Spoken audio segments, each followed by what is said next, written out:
What most people don't understand is that we need to consume animal foods in order to get all of the vitamins, minerals, elements, and fatty acids that our bodies need to thrive.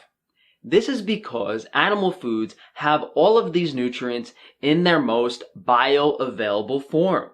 The plant forms of nutrients are not available in many cases to the human body as the animal versions are, making the foods that we discuss today the healthiest foods in general. All of these foods were prized by our hunter-gatherer ancestors and generally used as part of special feeding regimens for children as well as pregnant women, even the elderly. We have to keep in mind that the nutrient content of an animal food depends directly on how it was raised. Farmed fish will lack the nutrients that wild fish contains. Same with grain-fed versus grass-fed beef. The requirement for a food being healthy is 1.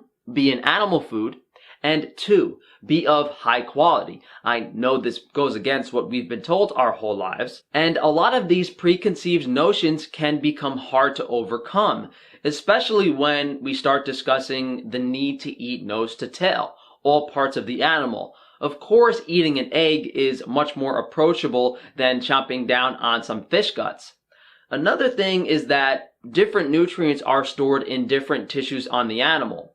Protein tends to store water-soluble vitamins, whereas fat and cholesterol store fat-soluble vitamins. But most animal foods have some fat in them, and this explains why certain parts of the animal can be used in almost a supplement-like manner in a low dose. We have put ourselves in a unique scenario. It's not normal or natural to have access to these macronutrient calories without the presence of micronutrient calories, because the only real source of caloric energy in nature for most groups of people was animal fat.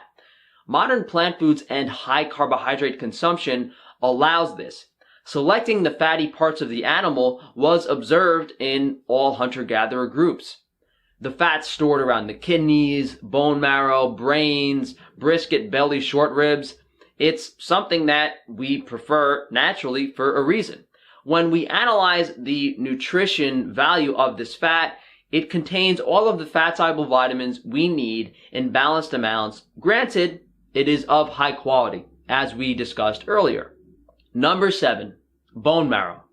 Bone marrow has a similar nutrient profile to fat, as it is mostly fat, but it is predisposed to storing a higher percentage of nutrients.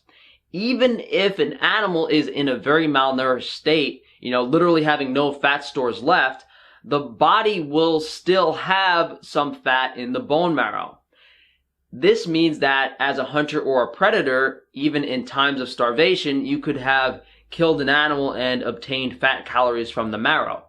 Our ability to use tools to access this marrow is believed to have played a key role in procuring the calories needed for our large brain size through evolution. Number 6, fatty fish. As we know, the fat content dictates the vitamin content to some degree. The same thing applies to fish. What's unique about fish is how they store fat. The leaner fish will actually store fat in their liver. Cod, for example. Whereas fatty fish like mackerel and sardines will have a lean liver but store fat in their flesh. In this number 6 discussion, we are specifically talking about the flesh of the fish because most people don't, gut the fish and suck up the organs. Although that's what our indigenous ancestors did. This food has a balanced amount of all of the nutrients our bodies need, and nothing really stands out here except for vitamin D. For an animal to have a high vitamin D content, it needs to be consuming it in its diet, and as wild fish are on their natural diet, this explains why all of these Scandinavian and Nordic countries used fish as a source of nutrition for thousands and thousands of years. There's a lack of sunlight, and they used fish to supplement their vitamin D3 intake to some degree. And if you were to eat 1.5 pounds to 2 pounds of fatty fish per day, you would get several thousand IU of vitamin D3. Not enough to replace the sun, but it certainly makes a difference. Number 5, Kidneys.